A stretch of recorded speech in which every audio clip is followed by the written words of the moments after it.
Huawei's newest mid-range smartphone adds a bit more of a luxurious look and feel. And with Huawei designing one of the new Nexus phones, maybe we'll get a glimpse of what they're planning for November.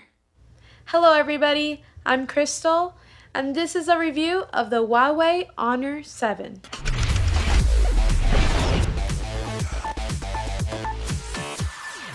This year, Huawei took a huge step up in the design department for their newest addition to their Honor lineup. With a ceramic-coated single metallic body, this phone feels a lot more premium than last year's Honor 6. When holding the Honor 7, it feels very solid, and nothing here feels cheap or clunky.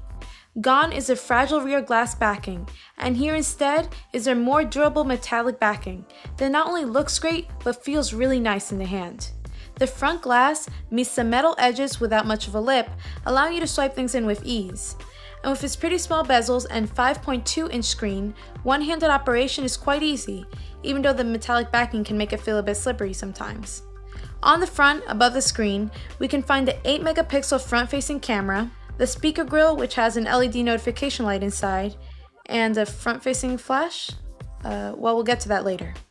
The back of the phone offers a similar design to something like the HTC One M9 and is home to the 20-megapixel camera and its dual-tone flash. Right below the camera is a fingerprint scanner, which although is a unique placement, it's a great idea as that's where your pointer finger usually rests when holding the phone. However, this does mean that when the phone is sitting on a desk, you'll have to revert to a PIN code to unlock the device, but the PIN pad is instantly accessible when turning on the screen.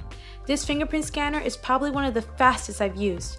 Huawei claims that the scanner can read your fingerprint in only 0.5 seconds, and that's definitely right, if not faster. I found it faster than my Galaxy S6, and it very rarely failed to read my fingerprint, and you don't have to turn on the screen for it to read it either. The sensor is more than just a fingerprint scanner though, as it supports swipe gestures which I actually found myself relying on when operating the phone. To name a few, sliding down can bring down the notification panel, sliding up will show you your recent apps, and just by tapping it, it can be used as a back button. These are very handy to have, but like I said, since the scanner is located where your pointer finger usually rests, you will definitely accidentally trigger these gestures once in a while. You can disable them if you'd like, but I found most of these gestures useful enough that I tried to get in a habit of not resting my finger there. The top of the phone houses a headphone jack and IR blaster. The bottom has a micro USB charging port and what looks like to be 2 speaker grills, but the left one is the only one that plays the sound. The speakers I would say are below average. It gets loud enough so you can hear it very well in a quiet room, but move beyond that and you'll probably have some trouble trying to hear. The quality also seems a bit muffled. The volume buttons are located on the right side of the phone and they are very responsive and easy to press. Same goes for the power button, which is located below. It has a bit of a textured pattern to it, although you can't really feel this, but still it's very easy to differentiate between the volume buttons and power button as they are spaced apart just enough. The left side has what looks like to be just a SIM card tray, but it actually doubles as a microSD card slot. Or you can have 2 SIM cards active. Below the tray is a button. And now what is the purpose of this button? Well, whatever you want. You can launch apps using the button or open up different commands, and you can set up to 3 different shortcuts by either clicking the button once, twice, or holding. It's just so useful. I really wish more phones had this because it just makes multitasking and getting work done so much easier and faster. It's a great feature. The Honor 7 packs a high silicon octa-core Kirin processor with 3 gigs of RAM.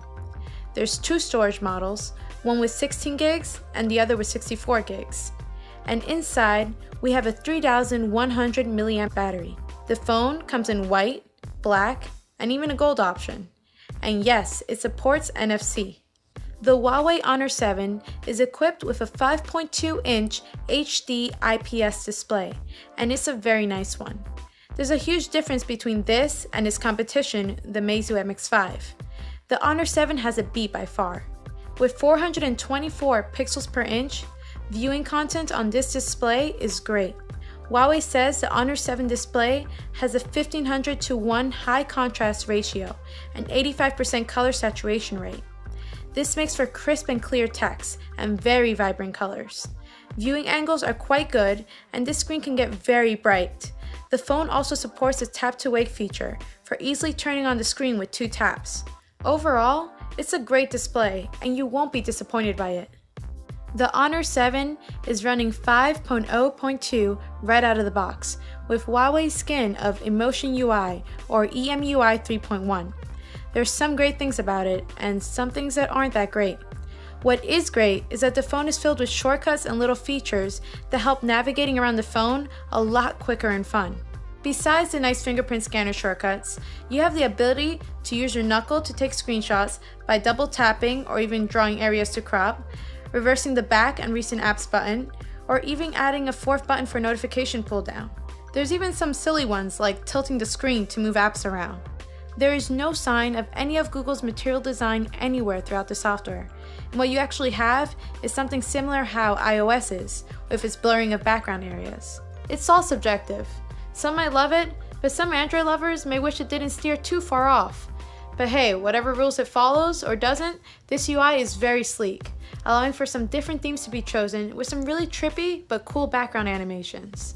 Once again, we do have some more iOS-inspired features, like pulling up on the lock screen brings up a control center with shortcuts for apps like flashlight and camera, although there is no way to change these shortcuts.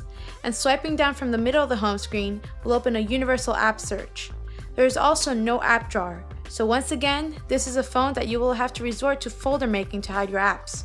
Also, the recent app screen is a little more reminiscent to something of Android KitKat, so users familiar with Lollipop will have to get used to using this style of recent apps again.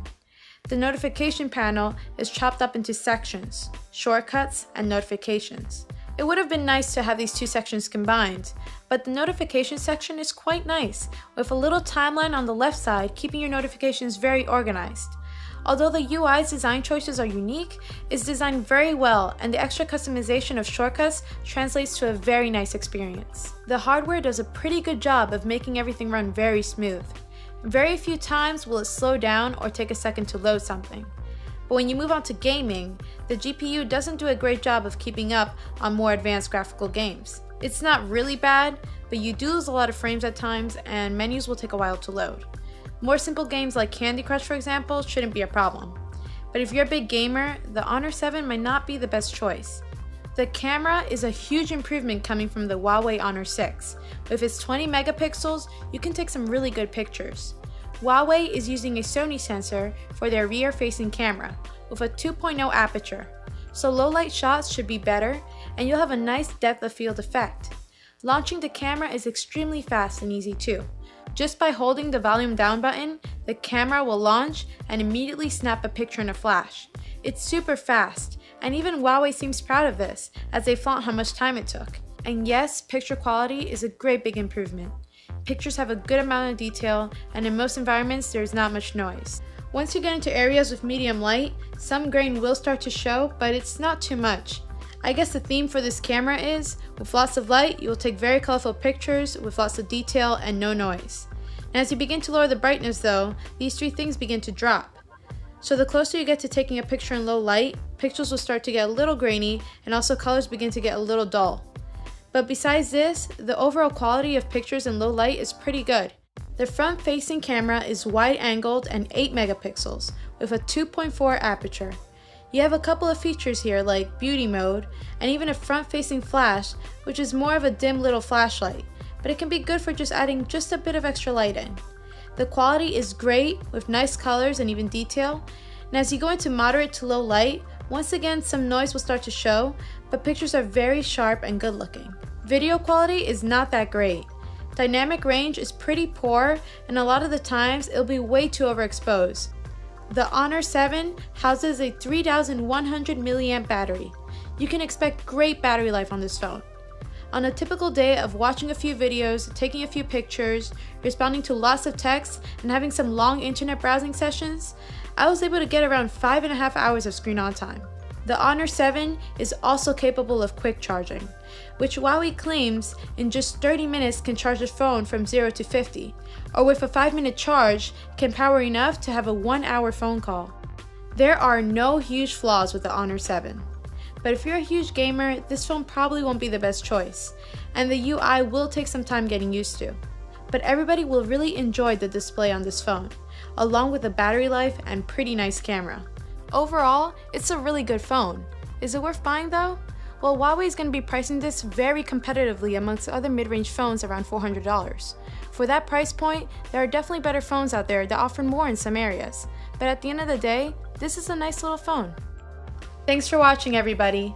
Comment below and let me know your thoughts on the Honor 7. Also, make sure you subscribe to Android Authority.